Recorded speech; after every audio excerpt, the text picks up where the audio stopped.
আমি মাবুদ আল্লাহর দরবারে যদি বলতে পারে মালিক আমার গুনার কথাটা স্মরণ হয়ে গেছে আল্লাহ তুমি রব্বুল আলামিন আমার तमाम জিন্দেগীর গুনাহগুলো maaf করে দাও।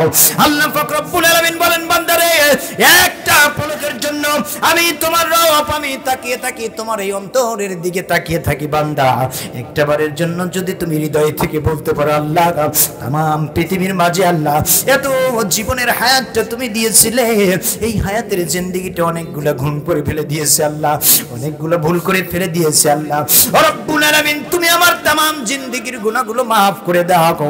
আমার আল্লাহ তাআলা রব্বুল আলামিন বলে বান্দারে তোর तमाम জিন্দেগির গুনাহ আমি আল্লাহ maaf করে দিলাম।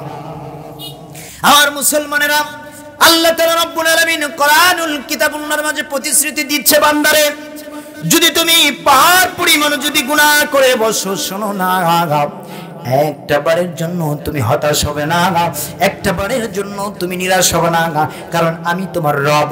একটা দুনিয়ার জমিনের দৃষ্টান্তমূলক দিয়ে আপনাদেরকে বুঝিয়ে দেয় সেটা হলো পৃথিবীর জমিনে যদি আপনি যদি বাবার কাছে কিংবা মায়ের কাছে যদি 200 যদি টাকা নেন পরবর্তী বার যায় যদি 500 টাকা চান এরপরে যায় যদি 1000 টাকা চান বাবা মার রাগান্বিত হবে না বলেন তো দেখি? অনেক কিন্তু রাগান্বিত হবে ডাক দিয়া বলবে তোর মতো সন্তানটা পৃথিবীর জমিনে জন্ম দিয়ে আমি বাবা ভুল করে ফেলেছি। আর আল্লাহ তাআলা রব্বুল আলামিন বলেন রে এ বান্দা তোর আপন বাবা মা পৃথিবীর জমিনে তোর উপরে যদি কোনো বিপদ আসে তোর বাবা আর তোর মা জানে কিন্তু সেই বাবা মার কাছে একবারের বেশি দুইবার যদি তুই টাকা চাস রে তোর বাবা মা কিন্তু রাগান্বিত হয়ে পড়ে। বান্দারে একটাবারের জন্য তুই শোন আমি আল্লাহ তাআলা রব্বুল আলামিন তোর এমন রব আমি আল্লাহ তাআলা রব্বুল আলামিন আমার কাছ থেকে না চাইলে আমি দারুণ রাগ করে বসি বান্দা বান্দারে একটাবারের জন্য তুমি যদি আমার দিকে যদি তাকিয়ে থাকতে পারো এ বান্দা তুমি যদি আমার কাছে চাইতে পারো আমি আল্লাহ তাআলা রব্বুল আলামিন আমি তোমার এমন কোনো বিষয় নাই যেই বিষয়টা আমি আল্লাহ তাআলা রব্বুল আলামিন তোমারে দেব না বলি সুবহানাল্লাহ। অনন্ত অসীম প্রেমময় তুমি বিচার দিনের স্বামী করি গুণগান হে চির মহান তুমি যে অন্তর যাবে অনন্ত অসীম প্রেমময় তুমি বিচার দিনের স্বামী। আল্লাহু আকবার বলেন করি গুণগান হে চির মহান তুমি যে অন্তর যাবে ফুলকে দুলো বানাইয়া তোমারি চরণে পড়ি লুটাইয়া তোমারি সাকতে যাচ্ছে হে সাকতে তুমি যে অন্তর জামিয়া অনন্ত অসীম প্রেমময় তুমি বিচার দিনের স্বামী করি গুণগান হে চির মহান তুমি যে অন্তর যাবে। সম্মানিত উপস্থিতি মণ্ডল আল্লাহ পাক রব্বুল আলামিনের হাবিবুল্লাহ জানিয়ে দিয়েছেন যে ব্যক্তি প্রাতঃ বেলা দিনের বেলা একটি কোরআনের তর শুনবার জন্য কোরআনের ব্যাখ্যা শুনবার জন্য ঘর থেকে বেরিয়ে গেল 500 রাকাত নফল নামাজ পড়লে যে সওয়াব তার চাইতে দ্বিগুণ সওয়াব ওই ব্যক্তির আমলনামায় আমাদের লিখে দেয়। আল্লাহ পাক রব্বুল আলামিন বলতেছেন হাবিবুল্লাহ রাসূল করিম সাল্লাল্লাহু আলাইহি সাল্লাম তিনি ডাক দিয়ে বলতেছেন নবী রে আমার নবীজি ডাক দিয়ে বলতেছে সাহাবীরা রে তোমরা শোনো পৃথিবীর জমিনে তোমরা যেখানে জান্নাতের বাগিচাটা দেখবা ওই জায়গায় যাইয়া তোমরা বসে পড়বা। সাহাবীরা একজন আরেকজনকে জিজ্ঞাসা করতেছেন ইয়া রাসূলুল্লাহ ইয়া হাবিবাল্লাহ নবীজি কি বলেন পৃথিবীর জমিনে আবার জান্নাতের বাগানটা কোথায় হবে একটা বারের জন্য বলেন নবীজি কি বলেন নবীজি এটা কি বলতেছে এমন সময় বিশ্ব নবী করিম সাল্লাল্লাহু আলাইহি সাল্লাম ডাক দিয়ে বলতেছে সাহাবীরা রে তোমরা শোনো পৃথিবীর জমিনে জান্নাতের বাগানটা কোথায় হবে তোমরা বুঝি জানো না তোমরা বুঝি বোঝো না। সাহাবায়ে কিরাম বললেন ইয়া রাসূলুল্লাহ ইয়া হাবিবাল্লাহ নবী গো আপনার পাক জবানের কথা দ্বারা বলেছেন এই পৃথিবীটা যদি तमाम পৃথিবীটা যদি দিনের ভিতরে 70 বার থেকে 73 বার পর্যন্ত বিক্রি করা হয়, জান্নাতের নাকি একটা ইটার দাম হবে না। ইয়া রাসূলুল্লাহ, ইয়া হাবিবাল্লাহ, নবী গো, পৃথিবীর জমিনে ওই জান্নাতের বাগানটা কোথায় একবারের জন্য বলেন বলে না। আল্লাহর রাসূল বলতেছেন, সাহাবীরা রে, পৃথিবীর জমিনে ওইটাই হলো জান্নাতের বাগান, যেখানে আমার আল্লাহ তাআলা রব্বুল আলামিনের কালামুল্লাহ শরীফ থেকে আলোচনাটা করা হয়, যেখানে আমি রাসূলের পাক জবান থেকে কথা বলা হয়, যেখানে আমার আল্লাহ তাআলা রব্বুল আলামিনের জিকির আজকার করা হয়, যেখানে কোরআন এবং সুন্নাহ থেকে আলোচনা করা হয়, ওইটাই হলো পৃথিবীর জমিনে জান্নাতের বাগান। বলি সুবহানাল্লাহ। ও মুসলমানেরা, নিঃসন্দেহে তাইলেই আমরা বলতে পারি এখন আমরা দুনিয়ার জমিনের সমস্ত জায়গা থেকে ফারেক হয়ে সুন্দর করে জান্নাতের একটি টুকরার মাঝে বসে গেছি। বলি সুবহানাল্লাহ। আর মুসলমানেরা, এইখানে বসার প্রতিটা মানুষের কিন্তু সৌভাগ্য হয় না। যারা আল্লাহর দাসত্ব করে, যারা এক আল্লাহকে সাক্ষী দেয় আল্লাহ ছাড়া কোনো রব নাই, যারা এক আল্লাহ এক রবের যারা দাসত্ব অনুগত করে রে, আমার রব আল্লাহ তাআলা তাদের অন্তরের ভিতরে একটা ভালোবাসা প্রেম বিনিময় করে দেয়। বলি সুবহানাল্লাহ। আল্লাহ পাক রব্বুল আলামিন বলেন, ইন্না হাযা লাহুয়াল কাসাসুল হক ওয়া মা মিন ইলাহিন ইল্লাল্লাহ। সরি বলি আল্লাহু আকবার। আল্লাহ জানিয়ে দিচ্ছেন, নিশ্চয় এটা সত্যর বিবরণ, আল্লাহ ছাড়া কোনো মাবুদ নাই, আল্লাহ ছাড়া কোনো ইলা নাই। পৃথিবীর জমিনে আপনি তাকিয়ে দেখেন, আমার রব আল্লাহ ছাড়া কি কোনো ইলা আসেনি? আল্লাহ ছাড়া কোনো ইলা নাই, কোনো রব নাই। এজন্য মানুষটা শয়নে স্বপনে উঠোনে বসনে সব জায়গায় যদি একমাত্র আমার রবের যদি অনুগত অনুদাসত্ব করতে পারে, আল্লাহ তাআলা রব্বুল আলামিন প্রতিশ্রুতি দিয়েছে ওই বান্দাটাকে আমার রহমতের কোলে তুলে নেই। বলে সুবহানাল্লাহ। আমার মুসলমানেরা, শুধু তাই নাই, আল্লাহ তাআলা বলেন, যালিকুমুল্লাহু রাব্বাকুম লা ইলাহা ইল্লা হুয়া খালিকু কুল্লি শাইইন ফা'বুদুহু। জোরে বলি আল্লাহু আকবার। আল্লাহ জানিয়ে দিচ্ছেন তিনি আল্লাহ। ওই আল্লাহ তাআলা তোমাদের পরওয়ারদিগার, যিনি ওই আল্লাহ ছাড়া কোনো রব নাই। তোমরা ওই রবের যদি দাসত্ব অনুগত যদি করতে পারো মানুষ, আর তোমাদের কোনো চিন্তা নাই, তোমাদের কোনো ভয় নাই। রব বলতেছে, ইয়া আইয়ুহাল্লাযীনা আমানু তাকুল্লাহা হাক্কা তুকাতিহি ওয়া লা তামুতুন্না ইল্লা ওয়া আনতুম মুসলিমুন। জোরে বলি আল্লাহু আকবার। আল্লাহ জানিয়ে দিচ্ছেন, বান্দারে, ওই রবকে তোমরা বেশি বেশি ভয় করো, এমন তোমরা ভয় করো। ওয়াত্তাকুল্লাহ, তাকওয়াটা, রবের ভয়টা যদি অন্তরের ভিতরে যদি তোমরা নিতে পারো, আমার রব্বুল আলামিন বলতেছেন, বান্দারে, ইয়া আইয়ুহাল্লাযীনা আমানুত্তাকুল্লাহ, ও বান্দা তুমি শুনে না, আমি তোমার রব, এই রবকে এমন ভাবে ভয় করো, যদি ভয় করার মতো ভয় করো। আর যতক্ষণ পর্যন্ত তোমরা মুসলমান না হও, ততক্ষণ পর্যন্ত যেন তোমরা কবরের সাথে সাক্ষাৎ হয়ে না। বলি সুবহানাল্লাহ। প্রশ্ন আসতে পারে, হুজুর গো, রবকে ভয় করতে হবে, এটা সত্য কথা, কিন্তু আমরা তো মুসলমানের ঘরে জন্ম নিয়েছি। আমার রব আল্লাহ তাআলা রব্বুল আলামিন আবার কেমন করে বললেন, বান্দারে, যতক্ষণ পর্যন্ত তোমরা মুসলমান না হও, ততক্ষণ পর্যন্ত তোমরা কবরের সাথে সাক্ষাৎ হয়ে না। হুজুরগণ, পৃথিবীর জমিনে যখন তাশরীফ নিয়েছি, দুনিয়ার জমিনে আসার পর ডান কানে আজান, বাম কানে ইকামতের ধ্বনিটা দেওয়া হয়েছে। ও হুজুরগণ, পৃথিবীর জমিন থেকে আবার কেমন করে মুসলমান হব? আল্লাহ তাআলা রব্বুল আলামিন বলতেছেন, ওয়াতাসিমু বিহাবলিল্লাহি জামিয়া ওয়া লা তাফাররাকু। আল্লাহ পাক রব্বুল আলামিন বলে, বান্দারে, পৃথিবীর জমিনে তুমি কেমন করে মুসলমান হবে? মুসলমান হওয়ার জন্য, দিন সম্পর্কে জানার জন্য আমি তোমাদের মাঝে দুইটা রশি দিয়েছি। এক নম্বরে আমার বিশ্ব নবী এবং বিশ্ব নবীজির উপরে নুন নামক 30 পারা কোরআন। বলে সুবহানাল্লাহ।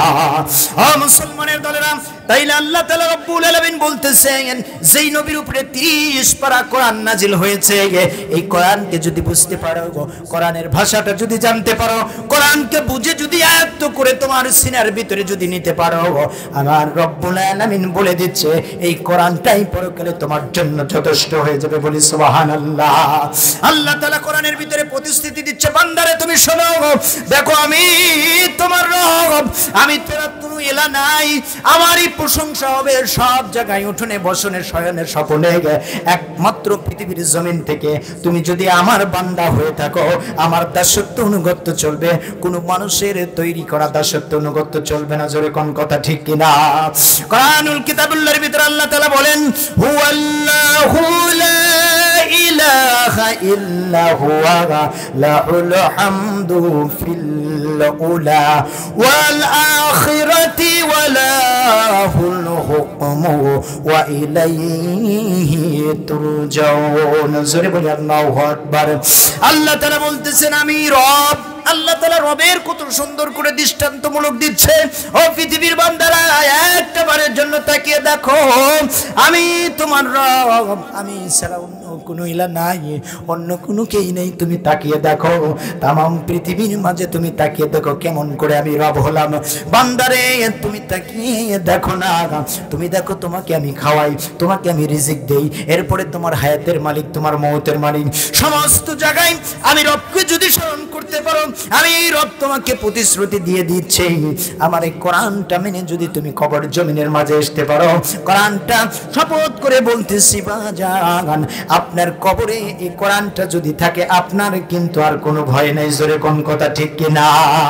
দেখেন যে রবের কথা বলতেছি, ও মুসলমানের দলেরা, পৃথিবীর জমিনে কোনো মানুষের ইবাদত করা চলবে না।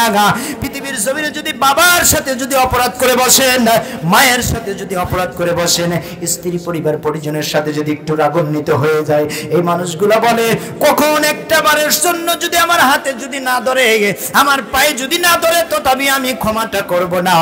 আর আল্লাহ তাআলা বলে, বান্দারে এই একটা বারের জন্য তুমি শুনে দাও, আমি তোমার এমন রব, আমি তাকিয়ে থাকি কোন সময় রে আমার বান্দাটাই একটা বারের জন্য দুটি হাত প্রসারিত করে যদি আমি মাবুদ আল্লাহর দরবারে যদি বলতে পারে, মালিক আমার গুনার কথাটা স্মরণ হয়ে গেছে, আল্লাহ তুমি রব, তুমি রব্বুল আলামিন, আমার तमाम জিন্দেগীর গুনাহগুলো maaf করে দাও। আল্লাহ পাক রব্বুল আলামিন বলেন, বান্দারে একটা পলকের জন্য আমি তোমার রব, আমি তাকিয়ে থাকি তোমার এই অন্তরের দিকে তাকিয়ে থাকি। বান্দা একটা বারের জন্য যদি তুমি হৃদয় থেকে বলতে পারো, আল্লাহ तमाम পৃথিবীর মাঝে আল্লাহ এত জীবনের হায়াতটা তুমি দিয়েছিলে, এই হায়াতের জিন্দেগিটা অনেকগুলা গুণ করে ফেলে দিয়েছে আল্লাহ, অনেকগুলো ভুল করে ফেলে দিয়েছে আল্লাহ রব্বুল আলামিন, তুমি আমার तमाम জিন্দেগির গুনাহগুলো maaf করে দাও। আমার আল্লাহ তাআলা রব্বুল আলামিন বলে, বান্দারে তোর तमाम জিন্দেগির গুনাহ আমি আল্লাহ maaf করে দিলাম। আমার মুসলমানেরা, আল্লাহ তাআলা রব্বুল আলামিন কোরআনুল কিতাবুল্লাহর মাঝে প্রতিশ্রুতি দিচ্ছে, বান্দারে যদি তুমি পাহাড় পরিমাণ যদি গুনাহ করে বসো, শোনো না, একটা বারের জন্য তুমি হতাশ হবে না, একটা বারের জন্য তুমি নিরাশ হবে না, কারণ আমি তোমার রব। একটা দুনিয়ার জমিনের দৃষ্টান্তমূলক দিয়ে আপনাদেরকে বুঝিয়ে দেয়, সেটা হলো পৃথিবীর জমিনে যদি আপনি যদি বাবার কাছে কিংবা মায়ের কাছে যদি 200 যদি টাকা নেন, পরবর্তী বার যায় যদি 500 টাকা চান, এরপরে যায় যদি 1000 টাকা চান, বাবা মার রাগান্বিত হবে না? বলেন তো দেখি। অনেক কিন্তু রাগান্বিত হবে, ডাক দিয়া বলবে, তোর মতো সন্তানটা পৃথিবীর জমিনে জন্ম দিয়ে আমি বাবা ভুল করে ফেলেছি। আর আল্লাহ তাআলা রব্বুল আলামিন বলেন, রে এ বান্দা, তোর আপন বাবা মা পৃথিবীর জমিনে তোর উপরে যদি কোনো বিপদ আসে, তোর বাবা আর তোর মা জানে, কিন্তু সেই বাবা মার কাছে একবারের বেশি 2 বার যদি তুই টাকা চাস রে, তোর বাবা মা কিন্তু রাগান্বিত হয়ে পড়ে।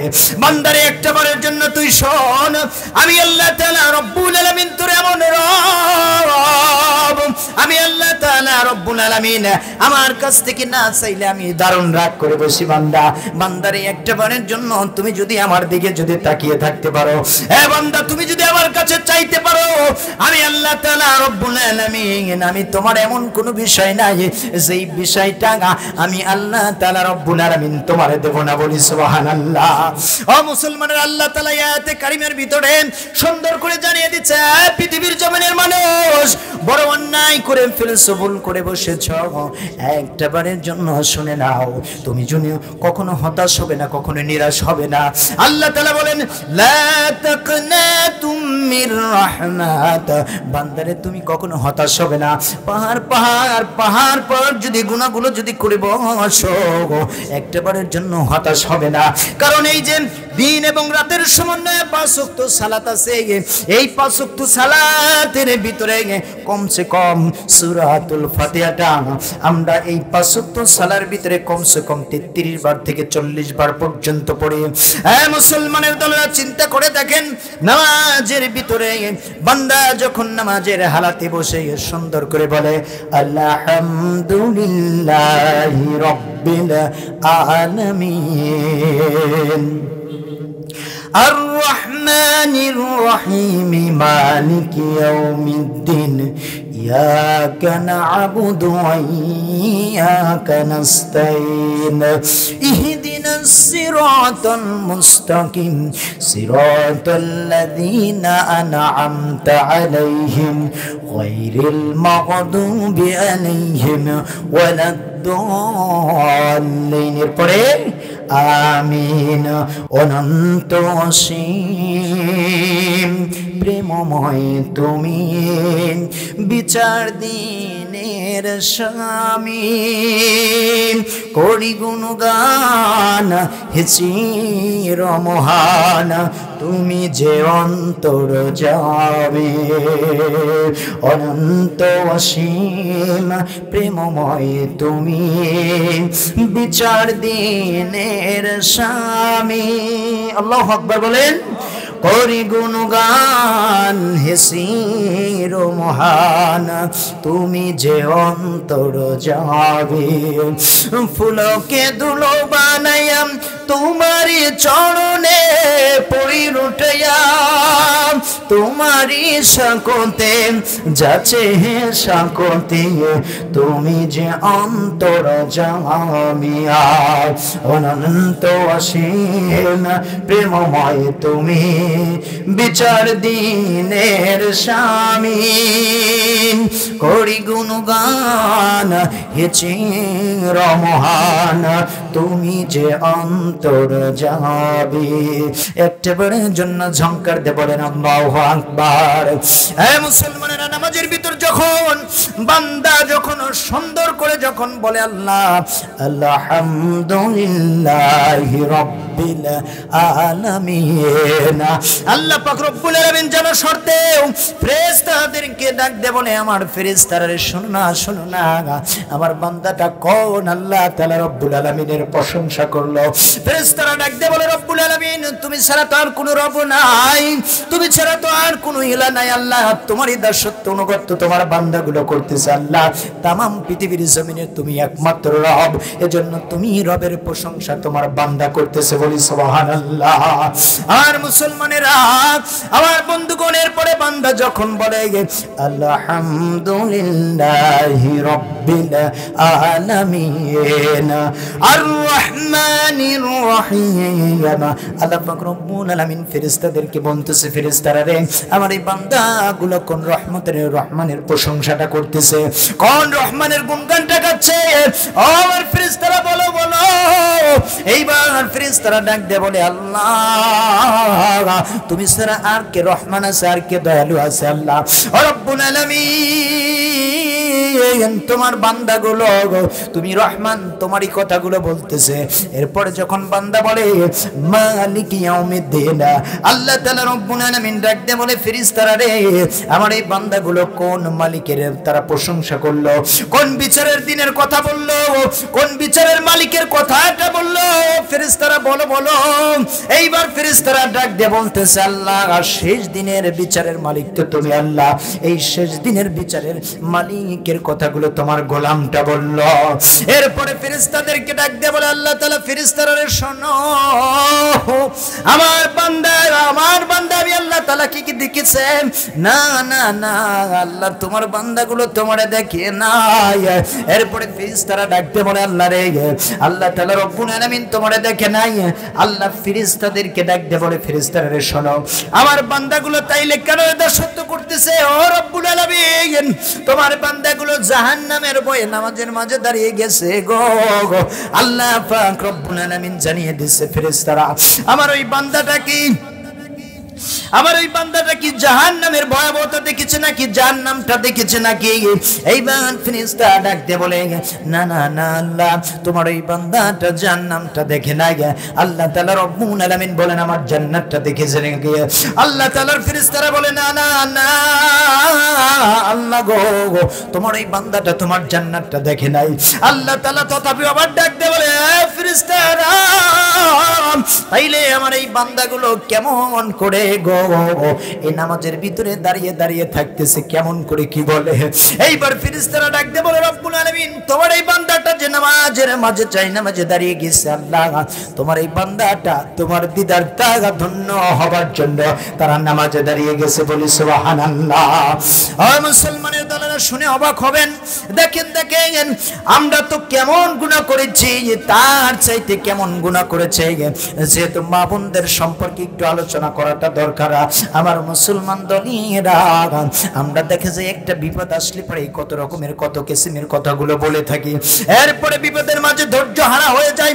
অবাক যখন দেখা যায় এমন ভাবে পড়ে দেখি, এমন সময় বিপদ যখন এসে জাগে, আবার যখন সুখের একটা নিশানিটা আমাদের মাঝে যখন চলে আসে, আল্লাহকে সুখের সময় আমরা ভুলে যাই, বিপদের সময় আল্লাহ তাআলাকে ডাকি।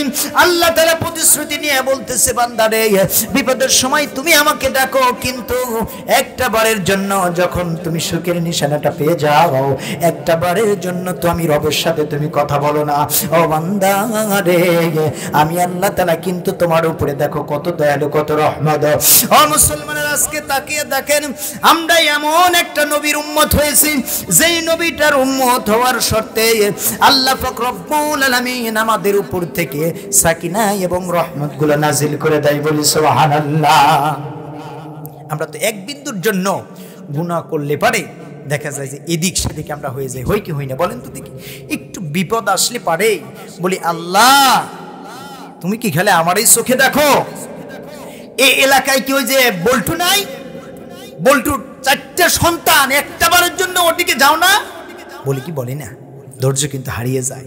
আল্লাহ তাআলা বলেন যে তুমি যেভাবে বলতেছো বান্দা, তোরে তো আমি পরীক্ষা করব, পরীক্ষা করে তোরে আমার রহমতের কোলে তুলে নেব, বলি সুবহানাল্লাহ। বিশেষ করে বিপদটা যখন আসে আমার মা বোনেরা কিন্তু বেশিরভাগ হতাশ হয়, জোরে কোন কথা ঠিক কিনা? এখন তো গোটা বাংলার জমিনে দেখা যাচ্ছে যে মহিলারা এক কিসিমের দেখা যায় যে এখন পুরুষেরা মহিলাদের কিছু কাছাকাছি হাঁটছে আর মহিলারা পুলিশের কাছাকাছি যাচ্ছে, জোরে কোন কথা ঠিক কিনা? কেমন করে দেখেন, এখন মহিলারা কত সুন্দর করে চুলগুনা কাটতেছে, যেখানে যাও, বাজারে যাও, ঘাটে যাও, যেইখানে কেন না যাও, মহিলাদের ঢং আছে না নাই বলেন তো দেখি? একটু আমার মা বোনদেরকে বলি, ও মা বোনেরা, আজকে যে রাসূল সম্পর্কে তোমাদের ধারণা নাই, মা তোমাদেরকে জীবিত দাফন করা হতো। কি করা হতো? জীবিত দাফন করা হতো। আজকে ব্যাপারটা বেহেরা ভাবে আগিলে মা বোনদেরকে দেখা গেছে যে আপনার এখনো দেখা যায় যারা আগের মানুষ, সে মানুষগুলোকে, মুরব্বীগুলোকে দেখা যায় আজানটা হয়ে গেলে মাথায় কিন্তু সুন্দর করে কিন্তু কাপড় দেয়, দেয় কি দেয় না বলেন তো দেখি? আর এখন আজান দিলে কাপড় তো দূরে থাক, এইভাবেই ঠিক খালি টানে, জোরে কোন কথা ঠিক কিনা? এইভাবে খালি টানে।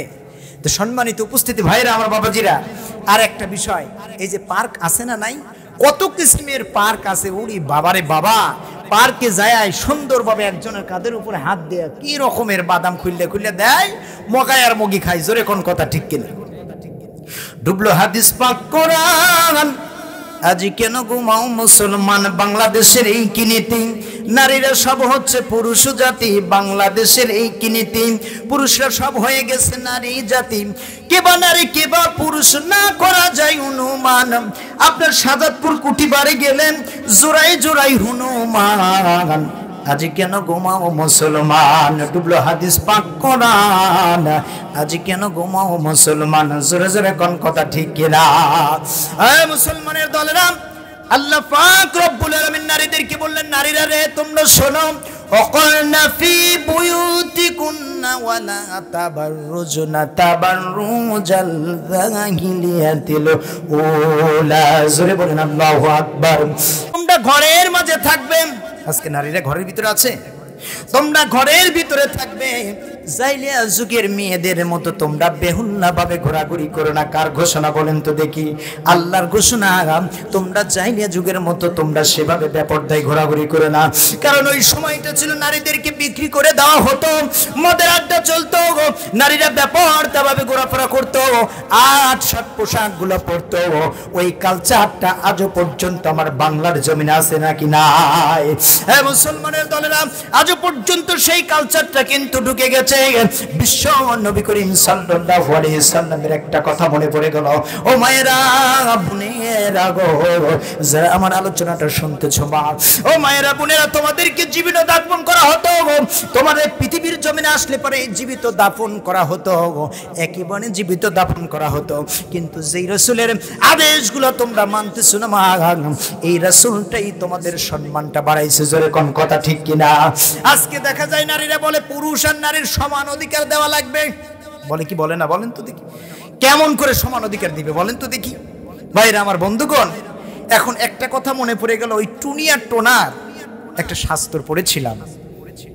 টুনি আর টোনা, আপনার দেখা যাচ্ছে যে একটা মানে ঝড় হচ্ছে, প্রচন্ড ঝড়, ঝড়ের ভিতরে একটা ঘরের ভিতর বসে আছে এনারা। যখন বসে আছে এমন সময় দেখা যাচ্ছে টোনা বলতেছে, টুনি বলো, আমার দারুণ পেছাবে চাপ দিয়েছে।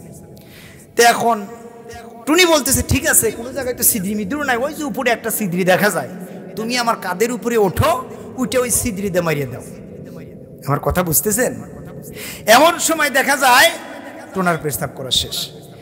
একটু পরে টুনি বলতেছে, টোনা জি বলো, আমি তো সহ্য করতে পারতেছি না। এখন টোনা বলতেছে, তাইলে আমার কাঁধের উপরে ওঠো, উপরে মারো। এখন কাঁধের উপরে উঠছে, উঠা পিছন দিয়া যেটা পড়ে আছে ওটা একেবারে গোসল হয়ে গেছে। এই জন্য ওই টুনিটা আবার ডাক দিয়ে বলতেছে যে সর্বনেশা, সব জায়গায় সমান অধিকার চলে।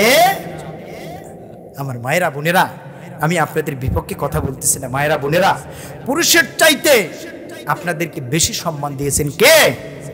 রাসূল দিয়েছেন, রাসূল দিয়েছেন, বলি সুবহানাল্লাহ। সম্মানিত উপস্থিতি ভাইরা, আমার বাবাজিরা, কেমন করে দেখবেন পুরুষের পায়ের তলে জুতো ছাড়া কিন্তু কিছু নাই, যেরকম কথা ঠিক কিনা? আর মহিলা জাত, মা জাত, তাদের পায়ের তলে আছে জান্নাত। তাম পৃথিবীটা যদি দিনের ভিতরে 70 বার থেকে 73 বার পর্যন্ত বিক্রি করা হয়, জান্নাতের একটা কোষ্টি পাথরের দাম হবে না, বলি সুবহানাল্লাহ। ও মায়েরা বোনেরা, সেই জান্নাতটা তোমাদের পায়ের তলে আল্লাহ পাক রব্বুল আলামিন রেখে দিয়েছেন, বলি সুবহানাল্লাহ।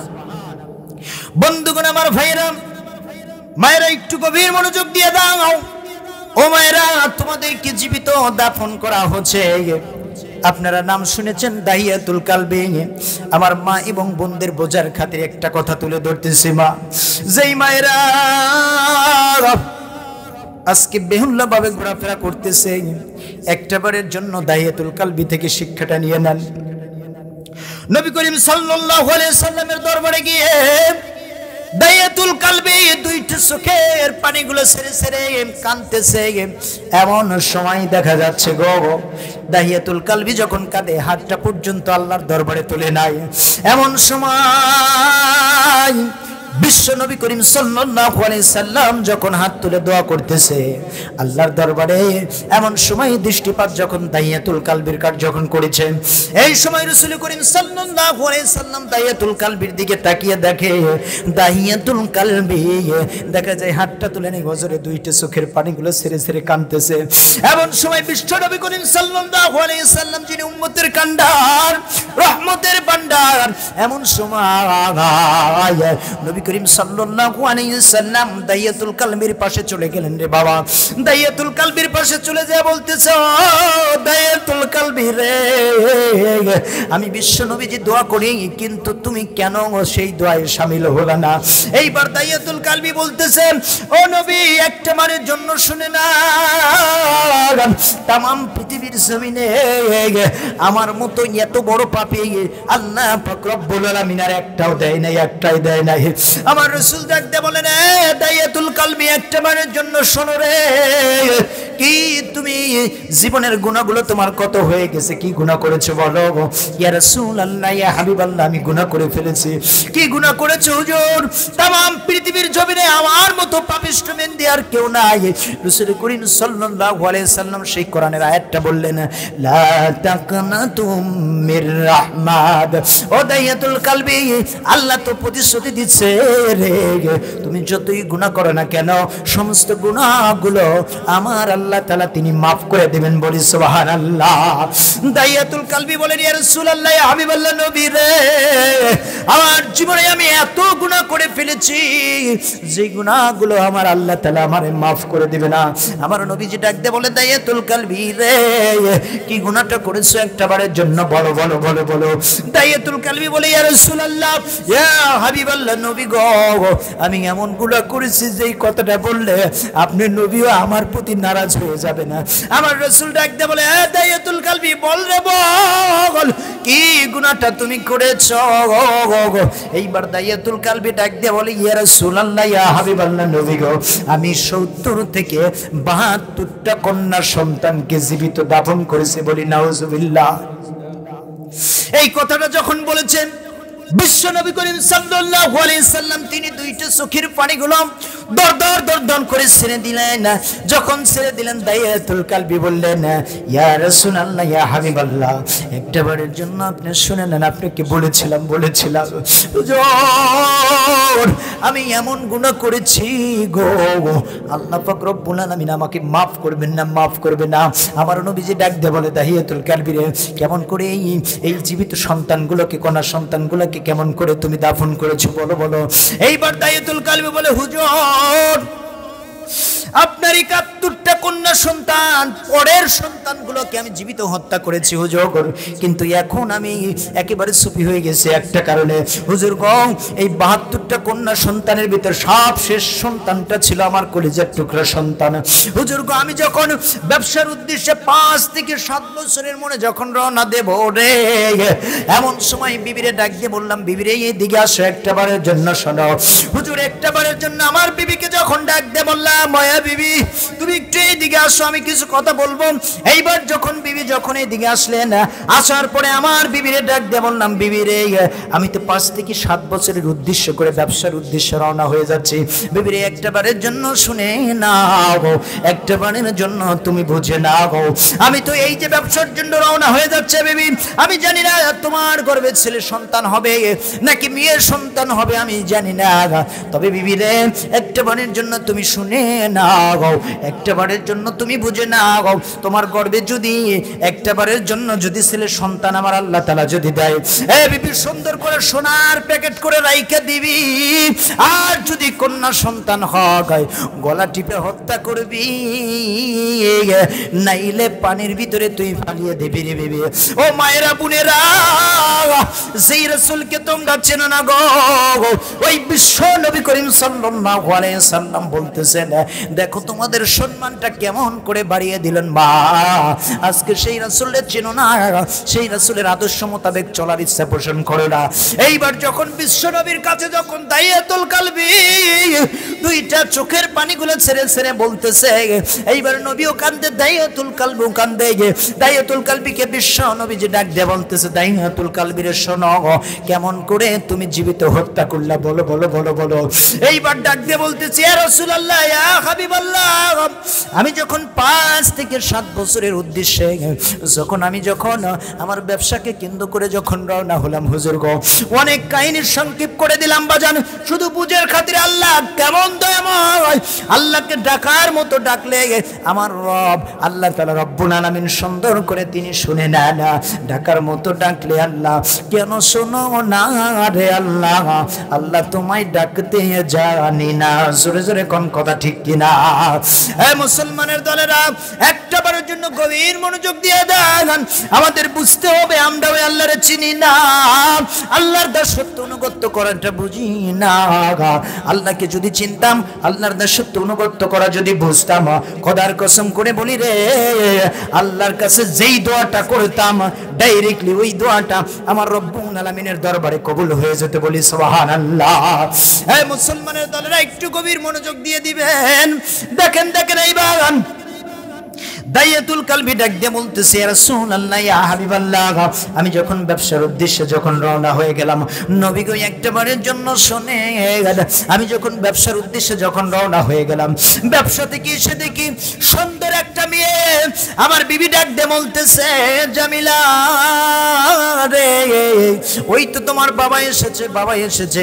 হুজুর, আমি যখন বাড়ির আঙ্গিনের মাঝে যখন পাড়া দিয়েছি, এমন সময় দেখা যায় ওই মেয়েটা সুন্দর করে আমার কাছে এসলো। আসার পরে আমারে ডাক দিয়ে বলতেছে, আব্বু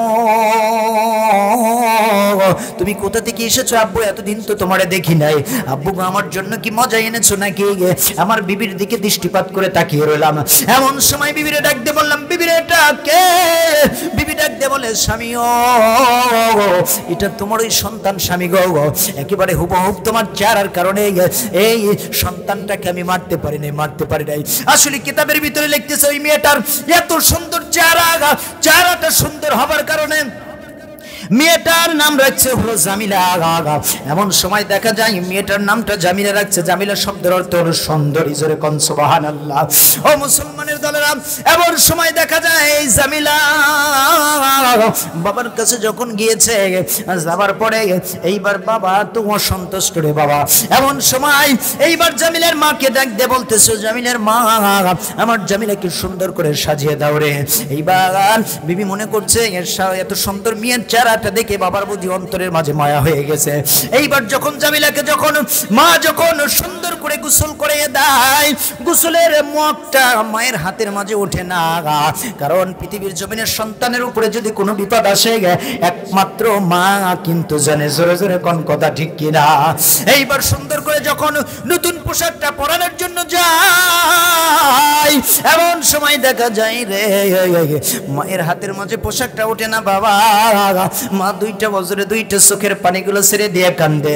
এ মেয়ে জামিলা, তোর বাবা রে না জানি তোরে কেমন বেড়াই রে জামিলা। এমন সময় দেখা যায় জামিলের বাবা কোলে করে নিয়ে মরু অঞ্চলের ভিতরে যখন রওনা হয়ে গেল। ও মুসলমানের দলেরা রে, মরু অঞ্চলের দিকে যখন রওনা হয়ে গেল, যাইতে যাইতে চারিদিকে দু করতেছে। জামিলা ডাক দিয়ে বলে, বাবা গো, তুমি না আমারে বেড়ার জন্য নিয়ে আসছো গো বাবা, আজকে তুমি এই মরু অঞ্চলের দিকে তুমি যাচ্ছ। এমন সময় সুন্দর করে মেয়েটার কোলে গো আমি একটা কপালে চুমে এঁকে দিয়ে হুজুর আমি ওখানে দাঁড়াইতে বললাম। দাঁড়ানোর পর ডাক দিয়ে বললাম, জামিলা রে, ও জামিলা তুমি এখান দিয়ে একটু খেলাধুলা করো রে জামিলা। এমন সময় আমার কলিজার টুকরা জামিলা কে রাইখা গো সুন্দর করে আমি যখন একটা গর্ত করা যখন শুরু করে দিলাম, গর্ত করি আমার মেয়েটা সুন্দর করে এসে ডাক দিয়ে বলে, বাবা ও বাবা গো, তুমি না আমারে বললে আমারে বেড়াইতে নিয়ে যাওয়া, তুমি প্রচন্ড ঘামতেছো গো বাবা। হুজুর আমার মেয়েটা সুন্দর করে তোয়ালাটা দিয়ে আমার ঘামটা মুছাইয়া দেয়। এমন সময় দেখা যায় রে দুনিয়ার জমিনের মুসলমানেরা, আমার মায়েরা বোনেরা গো, তোমাদের কিন্তু জীবিত দাফন করা হইতো যেই রাসূল এসে তোমাদের শানটা তোমাদের মানটা কত বাড়িয়ে দিয়েছে। এমন সময় রে বিশ্ব নবীও কান্দে, দাইয়াতুল কালবি কান্দে রে। আমার নবীজি ডাক দিয়ে বলে, দাইয়াতুল কালবি রে, আবার বলো। দাইয়াতুল কালবি বলে, হুজুর ওই কর্তটা করতে যাই ধুলাবাড়িগুলো যখন আমার দাড়ির ভিতর দিয়ে যখন যায়, আমার জামিল আমার পাশে এসে সুন্দর করে ওই দাড়িগুলো কিলাল করে দেয় রে। আর ডেকে বলে, আব্বু তোমার দাড়ির বাজে কত সুন্দর করে দেখো ধুলাবাড়িগুলো যাচ্ছে। ইয়া রাসূলুল্লাহ, ইয়া হাবিবাল্লাহ, আমার তো তবে মায়া লাগলো না, আমার দয়া মায়াটা লাগলো না রে। আমার জামিনাকে সুন্দর করে আমি ধাক্কা দিয়ে সরাইয়া দিলাম। যাওয়ার পরে বললাম, মা রে তুমি একটু ওইদিকে যাও, আমি একটু তোমার জন্য ওইদিকে একটু খেলো, আমি একটু গর্তটা করে নেই। এমন সময় গর্তটা করা যখন শেষ হয়ে গেছে নবী গো, গর্তটা শেষ হয়ে যাবার সঙ্গে সঙ্গে আমার জামিলাকে ডাক দিলাম, জামিলা রে একটু এদিকে আসো না গো মা। আমার জামিলা যখন ওই কবরের পাশে যায়, গর্তের পাশে যায়, যখন দাঁড়িয়ে গেছে, ইয়া রাসূলুল্লাহ ইয়া হাবিবাল্লাহ, আমার জামিলাকে এমন একটা ধাক্কা মারলাম, এক ধাক্কা যখন মেরে দিয়েছে আমার জামিলা কবরের ভিতরে পড়ে গেছে। পড়ে যাবার পরে ডাক দে বলে, বাবা গো আমার এটা তুমি বেড়াইতে নিয়ে যাবে, কেন ধাক্কা দিয়ে গর্তের ভিতরে আমারে ফালিয়ে দিলা? এমন সময় ডাক দে বলতেছে, ও বাবা আমারে কেন ধাক্কা দিয়ে ফালাইলাম? আমি দাইয়াতুল কালবির মায়া হলো না, দয়া হলো না। আমার মেয়েকে ডাক দিয়ে বলতেছে, মেয়েরে তুই যদি আজকে ছেলে হইতি তোকে স্বর্ণ দিয়ে মোড়াইয়া দিতাম, আজকে তুই মেয়েটা হয়ে যাবার কারণে আজকে তুই মেয়ে হয়ে কেন জন্ম নিয়েছিস? তুই মেয়ে হয়ে জন্ম নিয়েছিস বিদায় এই সমাজে আমার মাথাটা নত হয়ে গেছে। আমি মানুষের মাঝে উচ্চ নজরে উচ্চ মাথা তুলে কথা বলতে পারি না, আজকে তোকে হত্যা করব। এমন সময় আমার মনের মাঝে কোনো দয়া হলো না নবী গো। এমন সময় পাথর যখন একটা করে যখন মারি রে, আমার জামিনে দুইটা চোখের পানিগুলো ছেড়ে দেয়, দুইটা চোখের পানি ছেড়ে দেয়, বলে, ও বাবা বাবারে আমারে মাইরো না গো, আমারে মাইরো না একটা বারের জন্য শোনো গো বাবা। ও বাবা আমারে ছেড়ে দাও, এমন একটা রাস্তায় আমি চলে যাব যেই জায়গায় যেইখানের মানুষ দাইয়াতুল কালবি নামের কারণে চিনে না, আমি সেই জায়গায় চলে যাব গো বাবা, আমারে মাইরো না ও গো বাবা, আমারে মাইরো না। হুজুর আমি নিষ্ঠুর, দাইয়াতুল কালবির দয়া হলো না, মায়া হলো না। ইয়া রাসূলুল্লাহ ইয়া হাবিবাল্লাহ, এরপর যখন বড় পাথরটা যখন মারবো এমন সময় আমার মেয়েটা ডাক দিয়ে বলতেছে, বাবা রে আমারে ছেড়ে দাও গো বাবা। ও বাবা আমি ভিক্ষা করে খাবো গো বাবা, তুমি যে আমার বাবা এই পরিচয়টা পর্যন্ত আমি দেব না। এইবার যখন হুজুর আমার মেয়েটা যখন রে এইরকম ভাবে যখন বললো, পাথর একটা উঠাইয়া রে আমার মেয়ের মাথা বরাবর যখন আমি মেরে দিলাম, আমার মেয়ের মগজটা পেটে ঢুমকি দিয়ে যখন রক্তগুলো বেরিয়ে পড়লো, রক্তটা বেরিয়ে পড়ার সঙ্গে সঙ্গে রাসূলুল্লাহ আমার মেয়েটা ডাক দিয়ে বলে, বাবা গো আমারে মাইরো না বাবা, তুমি আমারে মাইরো না। এ দুনিয়ার জমিনের মুসলমানেরা একটু শিক্ষা নাও। এমন সময় ইয়া রাসূলুল্লাহ ইয়া হাবিবাল্লাহ নবী গো, আমি যতদিন পর্যন্ত আসি রে আমার পিছন থেকে ডাক আসে, বাবা রে আমারে মাইরো না। ইয়া রাসূলুল্লাহ ইয়া হাবিবাল্লাহ আমার বিবি বাড়ির উঠানের মাঝে যখন দাঁড়াইছে গো, এমন সময় আমারে দেখে ডাক দে বলে, স্বামী আমার দাইয়াতুল কালবির স্বামী একটা বারের জন্য আপনি শোনেন, আমার জামিলাটা কই? এইবার আমি ডাক দিয়ে বললাম, বিবি রে আমার জামিলাকে এই হাতে আমি একেবারে জীবিত দাফন করে আসলাম। ও মুসলমানের দলের একটা বারের জন্য শুনে না গান। এইভাবে যখন দাইয়াতুল কালবি যখন বলে, রাসূল করিম সাল্লাল্লাহু আলাইহি সাল্লাম কাঁদতেছে, কি দাইয়াতুল কালবিও কাঁদে। এমন সময় দাইয়াতুল কালবিকে আমার রাসূল ডাক দিয়ে বলে, দাইয়াতুল কালবি রে আমি রাসূলের সাথে একটা বারের জন্য তুই তওবাটা পড়ে নে। কেমন ভাবে তওবা পড়লো? সেই দিন থেকে দাইয়াতুল কালবিকে বলল, দাইয়াতুল কালবি রে একটা বারের জন্য তুমি শুনে নাও, তুমি পড়ে নাও, আশহাদু আল্লা ইলাহা ইল্লাল্লাহু ওয়া আশহাদু আন্না মুহাম্মাদান আবদুহু ওয়া রাসূলুহু। জোরে বলেন আল্লাহু আকবার। দাইয়াতুল কালবি যখন বিশ্ব নবীজির হাতে হাতটা রেখে যখন কালেমা পড়ে যখন মুসলমান হয়ে গেলেন, হয়ে যাবার পর এমন সময় বিশ্ব নবীজি প্রতিশ্রুতি দিয়ে দিলেন, ও মক্কার জমিনের মানুষেরা তোমরা শোনো, একটা বারের জন্য শুনে নাও, যার একটা সন্তান হবে সে বেহেশতি হবে, যার একটা কন্যা সন্তান হবে সে বেহেশতি হবে, যার দুইটা কন্যা সন্তান হবে সে বেহেশতি হবে, যার তিনটা কন্যা সন্তান হবে সে আমি রাসূল সেই জান্নাতের মাঝে অবস্থান করব, একই জান্নাতের মাঝে সেই সন্তান মানুষগুলো অবস্থান করবে। বলি সুবহানাল্লাহ।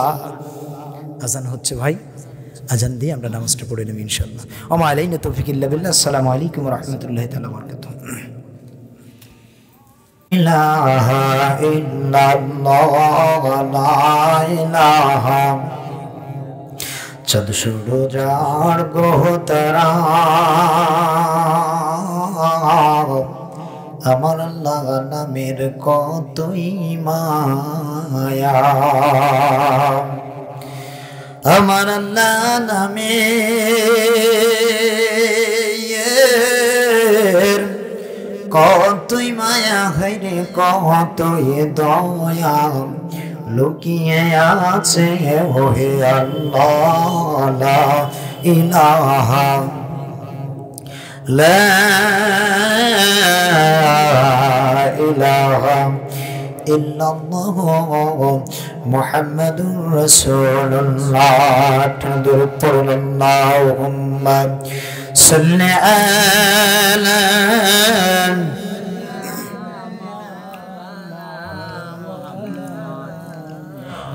وعلى آل سيدنا।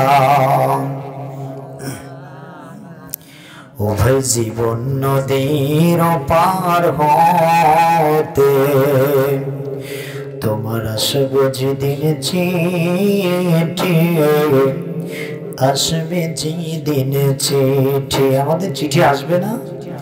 উভয় জীবন নদীর পার হতে তোমার আসবে যেদিন চিঠি, আসবে যেদিন চিঠি। ওই যাব মুরায়া মন দেশে না পাবো আনছটি, আসবে যেদিন চিঠি। আমার বুকের উপর পাহাড়ি সমান দিবে মাটি চাপিয়ে, ওই সন্তানের মতো দরদি সে দিবে সেদিন ফাঁকি, আসবে গহীন রাতে। আল্লাহুম্মা সাল্লি আলা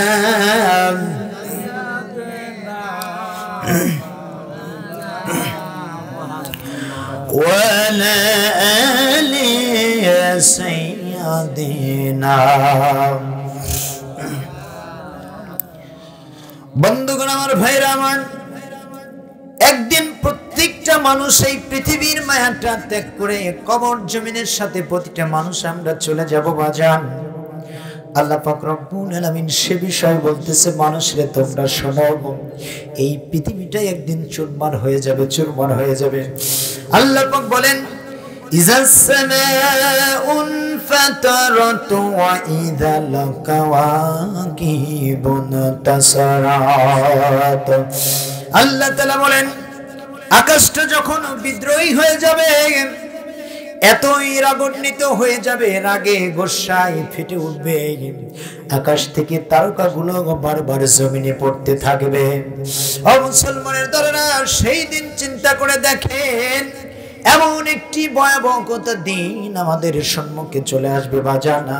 একটাবারের জন্য ওই দিনটা যদি চলে আসে, মায়ের মতো বাবার মতো ভালোবাসার মানুষগুলো, স্ত্রী পরিবার সন্তান বন্ধু বান্ধব যে যাই বলেন না কেন, যেই দিন আকাশের তারাগুলো নক্ষত্রগুলো জমিনে ঢেলে ঢেলে পড়বে, আল্লাহ তাআলার শপথ নিয়ে বলি ভাই, আকাশটা সুন্দর করে ফেটে যাবে। আল্লাহ গো, রাগে হিসায় আমি ফেটে উঠলাম।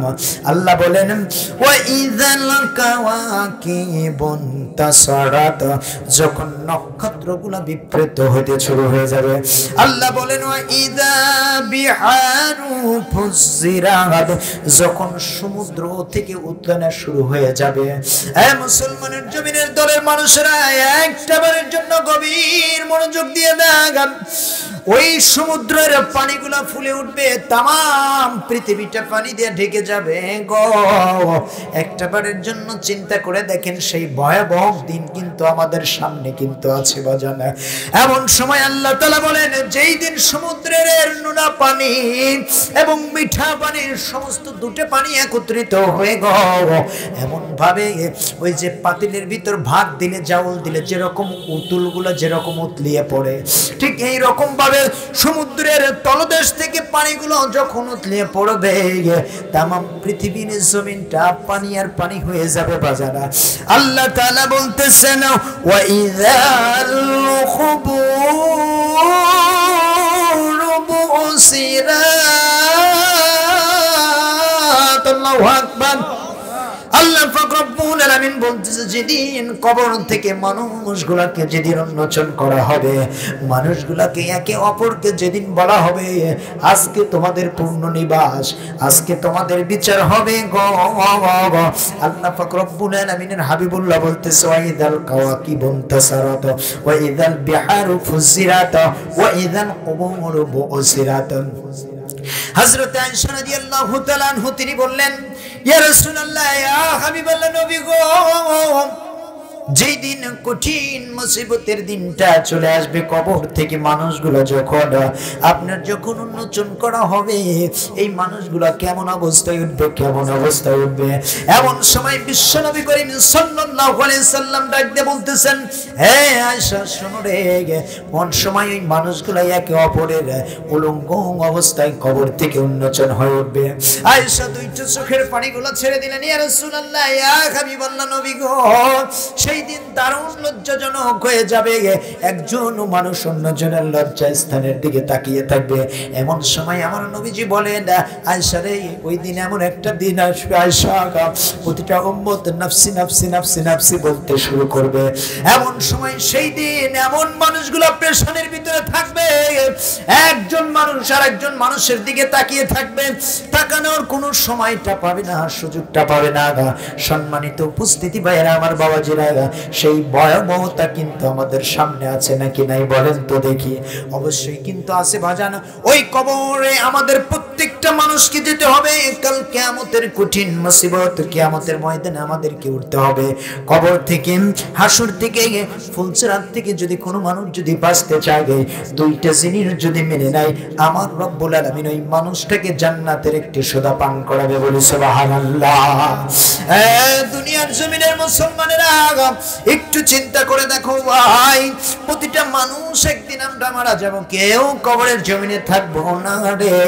প্রতিটা মানুষ যখন কবরের জমিনে চলে যাব বাজান, এই যে দেখেন আমি আপনি একটা মানুষ আসে জীবিত মানুষ, আজকে যিনি আমাদের ভিতর থেকে বিদায় নিয়ে যাকে কেন্দ্র করে আজকের এই মুহূর্তে আয়োজনটা বাবা, দেখেন ওই মানুষটা কিন্তু আমাদের মতনই মানুষ ছিল, তিনি কিন্তু জীবিত ছিল।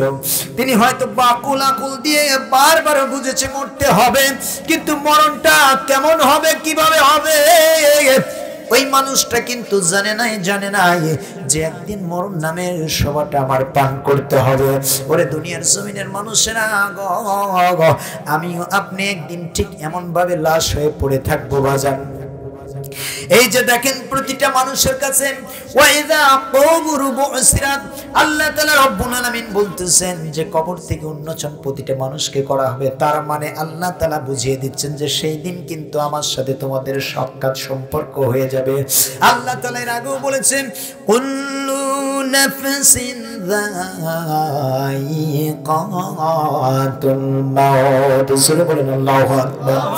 আল্লাহ জানিয়ে দিচ্ছেন বান্দারে, ও বান্দা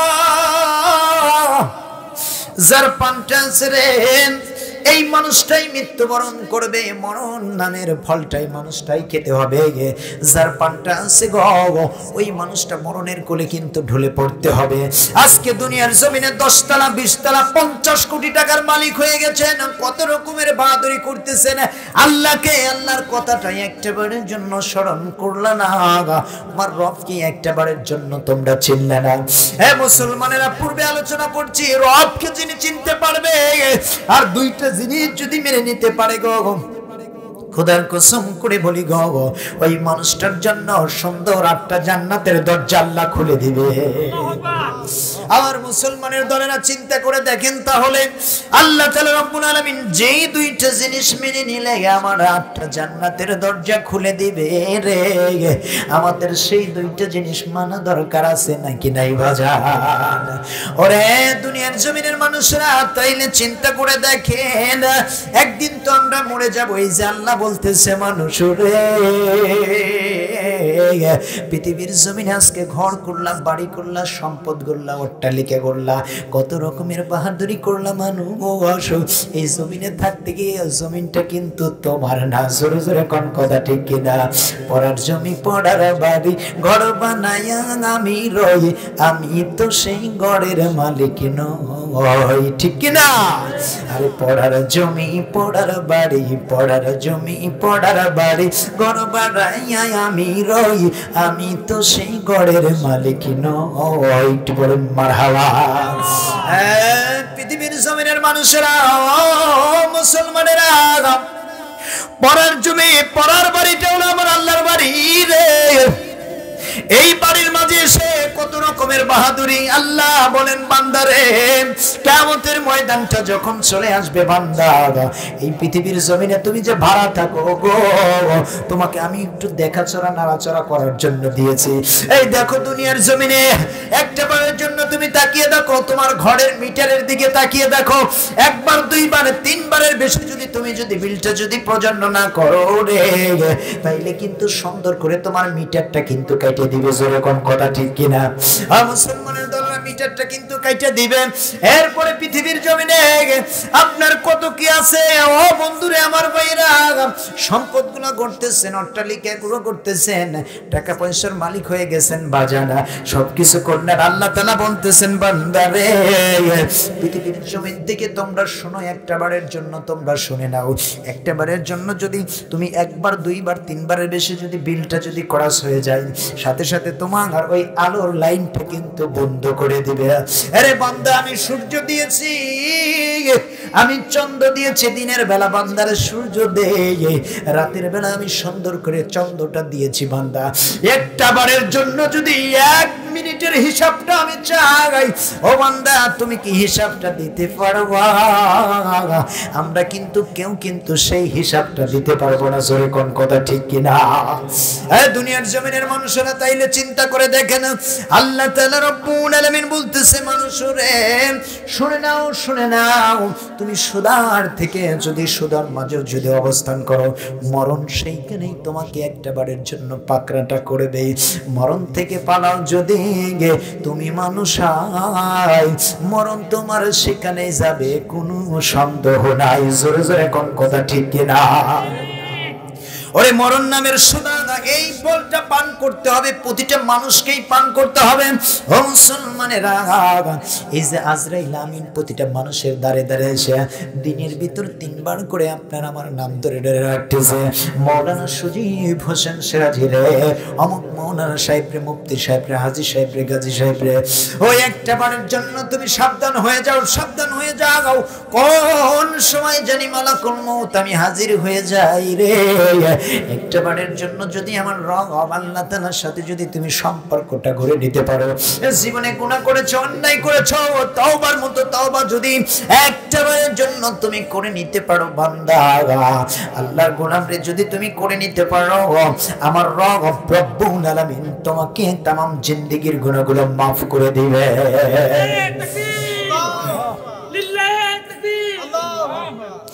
আমার বন্ধুগণ ভাইরা, তাইলে চিন্তা করে দেখেন, একটা বারের জন্য বুঝে দেখেন বাজান, সেই কবরের মাঝে প্রতিটা মানুষকেই কিন্তু আমাদের যেতে হবে নাকি ওই যে যখন আজরাইল আমিন যখন আমাদের সম্মুখে যখন চলে আসবে, নাকি সেই সময় বলবেন এবারকার মতো ফিরে যাও রে আজরাইল, মিনতি করিয়া কই তোমার। আজরাইল শুনবে? জোরে বলেন, শুনবে? আজরাইল কখনো শুনবে? কারণ ফয়সালা কার হয়েছে?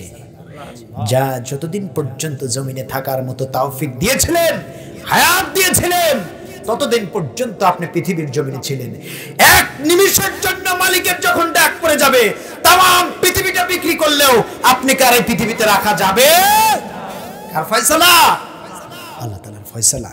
সুতরাং সেই রবকে আমাদের চেনা দরকার আছে না নাই? অবশ্যই আছে। সম্মানিত উপস্থিতি ভাইরা, আমার বাবাজিরা, একটু চিন্তা করেন, কেন জান্নাত পাবো না? আমাদের বাবা মা তো জান্নাত থেকে এসেছে নাকি বলেন? আদম আলাইহিস সালাম, হাওয়া আলাইহিস সালাম জান্নাত থেকে আসে নাই? আমাদের আদি পিতা মা এবং বাবা জান্নাত থেকে এসেছে। ও মুসলমানেরা, কেন আজকে আমরা সেই জান্নাতের শোভা পাবো না? আমরা জান্নাত থেকে বাবা মা এসেছে, আমরাও সেই জান্নাতের মাঝে অবস্থান করবো, বলি সুবহানাল্লাহ। সম্মানিত উপস্থিতি ভাইরা, আমার বাবাজিরা, একটু চিন্তা করে দেখেন, এই যে তবা নামক একটা গাছ আছে আসমানে, চতুর্থ আসমানে, কোন আসমানে? চতুর্থ আসমানে তবা নামক একটা গাছ আছে বাবা। সেই গাছের ভিতরে আপনার নাম, আপনার পিতার নাম, আপনার গ্রাম, আপনি কোন দেশে বসবাস করেন, কোন গ্রামে, কোন মহল্লায়, কত নাম্বার বাড়িটা, আল্লাহ তাআলা রব্বুল আলামিনের কুদরত সাথে সাথে টের পেয়ে গেছে এবং ওই গাছের পাতার সাথে সুন্দর করে ঝুলিয়ে দেওয়া হয়েছে। চিন্তা করে দেখেছেন আজরাইল আমিন কেমন করে চেনে, কিভাবে চেনে? এ দুনিয়ার জমিনের মুসলমানের একটু গভীর মনোযোগ দিয়ে দেন। ওই যে চতুর্থ আসমানে তবা নামক একটা গাছ আছে বাবা, ওই গাছের নিচে সুন্দর করে একটা চেয়ার নিয়ে টেবিল পাড়া আছে বাজান। ওই চেয়ারের উপরে আজরাইল আমিন গো যখন চেয়ারের উপরে বসে যায়, 40 দিন পূর্ব থেকে ওই পাতাটা যখন পড়ে যায়, ওই পাতাটা যখন টেবিলের উপরে পড়ে যায়, 40 দিন পূর্ব থেকে আজরাইল আমিন প্রতিটা মানুষের দাঁড়িয়ে দাঁড়িয়ে এসে বলে, ভাই রে, একটাবারের জন্য তোমরা শুনে নাও, আল্লাহর গোলামীরা একটাবারের জন্য তোমরা শুনে নাও। এই যে দেখো তোমার তবা নামক গাছ থেকে পাতাটা কিন্তু পড়ে গেছে, আর পৃথিবীর জমিনে তোমার 40টা দিন হায়াতের জিন্দেগিটা আমার রব আমার আল্লাহ তাআলা রেখেছে। একটাবারের জন্য তুমি শুনে নাও গো, একটাবারের জন্য তুমি বুঝে নাও, আর কাল বিলম্ব করে এদিক সেদিক তুমি ঘুরো না, ঘুরো না, ঘুরো না। আমার মালিকের সুতোয় টান পড়ে গেছে রে, আমার মালিকের সুতোয় টান পড়ে গেছে, আর মাত্র 40টা দিন তোমার হায়াত আছে, এরপরে তোমাকে ওই যে মরণ নামক শুভ ফলটা খেতে হবে। বন্ধুগণ আমার বাইরে, তাইলে চিন্তা করে দেখেন, এইবার যখন এক না দিন না দিনের ভিতরে 3 বার করে আজরাইল আমিন এসে ডাকে বাজানা, এমন সময় সুন্দর করে যখন সেরকম ভাবে ডাকে, ডাকতে ডাকতে 39 দিনের মাথায় বাজান, আরে 39 দিনের মাথায় আজরাইল এসে বলে, আল্লাহর গোলাম, আর মাত্র একদিন তোমার হায়াত আছে, এই একদিনের মাঝে যত গুনাহ করে বসেছো, সব গুনাহ আমার রবের কাছে যদি তওবা করতে পারো গো, আমার রব রব্বুল আলামিন তোর তামাম জিন্দেগির গুনাহগুলো মাফ করে দিবে। এই দুনিয়ার জমিনের মুসলমানেরা একটু গভীর মনোযোগ দিয়ে দেন ভাই, চিন্তা করে দেখেন আজরাইল আমিন প্রতিটা মানুষের কাছে এরকম ভাবে এসে যখন ডাক মারে গো, আল্লাহর গোলাম রে, তোমার আর একটা দিনের জন্য হায়াত আছে, এরপরে তুমি আর বাঁচতে পারবে না, তুমি চলে যাবা। বন্ধুগণ আমার ভাইরা, এর ভিতরে যদি আমার প্রেমের কালেকশনটা রে আমার মওলার সাথে যদি কোনো মানুষ যদি সুন্দরভাবে সাজিয়ে রাখতে পারে বাজানা, ওয়াল্লাহি বিল্লাহি তাল্লাহি আল্লাহ তাআলা ওর তামাম জিন্দেগির গুনাহটা maaf করে দিবে। আরে গুনাহটা যখন maaf হয়ে যাবে, গুনাহটা maaf হয়ে যাবার সঙ্গে সঙ্গে হায়াতের জিন্দেগিটাও যখন শেষ হয়ে যাবে, লোকটা যদি নেককার হয়, মসজিদে আজান হলে সুন্দর করে জায়াত মসজিদের পাশাপাশি বসে জামাতে নামাজ পড়েছে, ভালো কাজের এক্সাম্পল দিয়েছে গো, ওই বান্দার সম্মুখে ওই যে মওতের পূর্ব মুহূর্তে 40টা দিন হয়ে গেছে। আরে আজরাইল আমিন আসার পূর্বে জিবরাইল আমিন জান্নাত থেকে লোকটা যদি ভালো মানুষ হয়, 5 ওয়াক্ত যদি নামাজ থাকে, মসজিদের সাথে যদি সংস্পর্শ থাকে গো, ওই মানুষটা সুন্দর করে ওই মানুষটার সম্মুখে জিবরাইল আমিন চলে আসে। আসার পরে জান্নাত থেকে কিছু ফেরেশতাদেরকে ডাক দেয়া হয়, দেওয়ার পরে দেখবেন বাবা ওই মানুষটা কিন্তু সুন্দরভাবে শুয়ে থাকে, না হয় বসে থাকে। এমন সময় দেখা যায় জান্নাতটা যখন জিবরাইল আমিনের হাতের সামনে যখন সুন্দর করে যখন ধরা হয়, ওই মানুষটা ওই দিকে তাকায় মুস্কি একটা হাসি দিয়ে এমন ভাবে ঘুমিয়ে যায় রে, মানুষ মনে হয় মায়ের কোলে শিশু ঘুমাচ্ছে, যখন কথা ঠিক কিনা?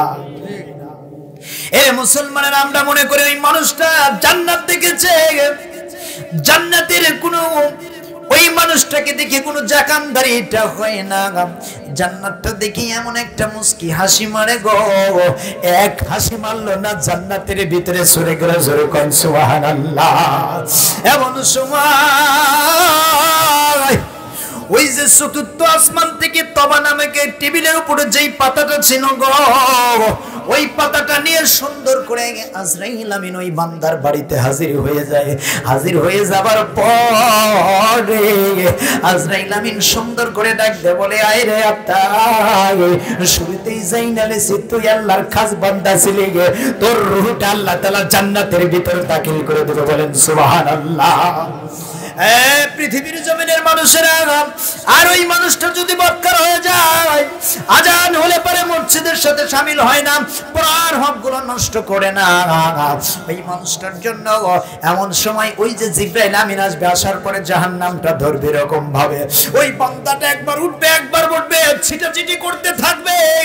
আর কি হয়ে গেল কি হয়ে গেল রে, পৃথিবীর জমিন থেকে ওই মানুষটা যাইতে চাইবে না, যাইতে চাইবে না, পৃথিবীর জমিন থেকে যাইতে চাইবে না। বারবার শুধু বলবে, আমি পৃথিবীর জমিনে অবস্থান করতে চাই, পৃথিবীর জমিনে অবস্থান করতে চাই, পৃথিবীর জমিনে অবস্থান করতে চাই।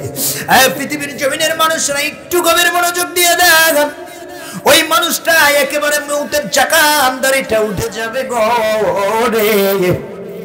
এমন সময় দেখা যায় জিবরাইল আমিন যখন জাহান্নামটা দেখবে, বারবার চক্ষুগুলো বড় হয়ে যাবে, গলাটা শুকিয়ে আসবে বাজান, সেই সময় শয়তানের পেশাবগুলো খাই মানুষটা মারা যাবে।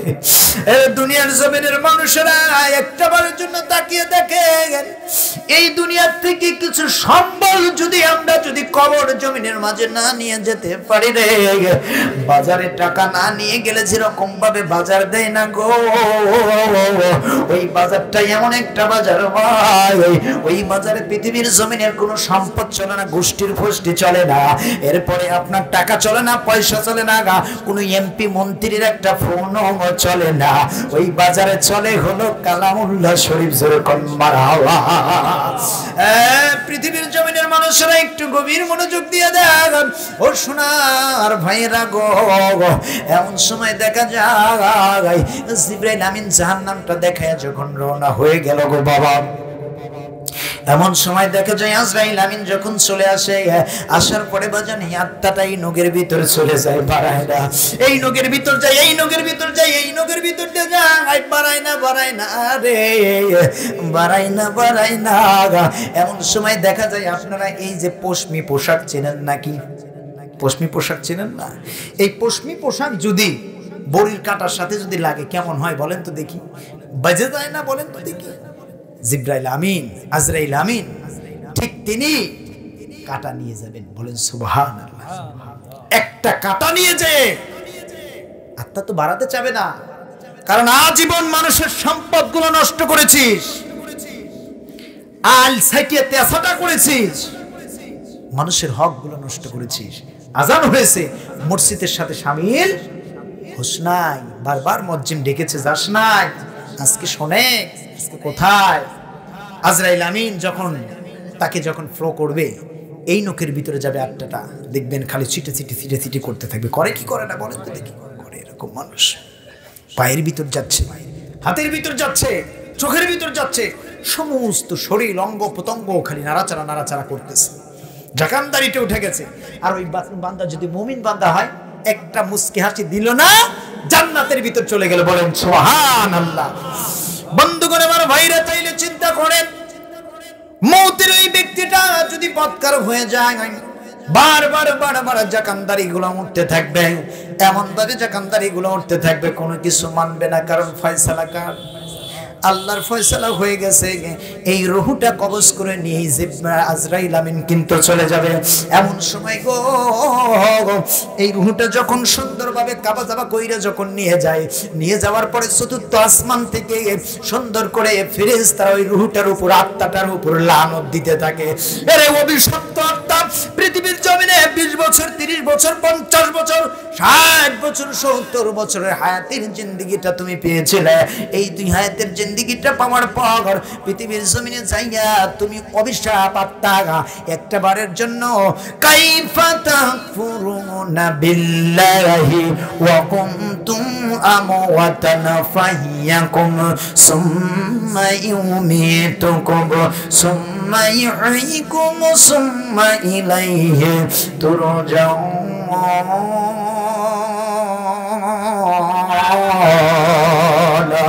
আল্লাহর ফেরেশতারা ডাক দিয়ে বলে, পৃথিবীর জমিনের আত্মা, একটা বারের জন্য তোমরা যে পৃথিবীর জমিনে আল্লাহ দিয়েছিল রে, আল্লাহর দাসত্ব অনুগত্য তুমি করো না, আল্লাহর রব্বরে স্বীকার করো নাই, কিন্তু জানো না আল্লাহ পাক রব্বুল আলামিনের সাথে একবারের জন্য যে তোমার একদিন সুপরিচিত হওয়া লাগবে।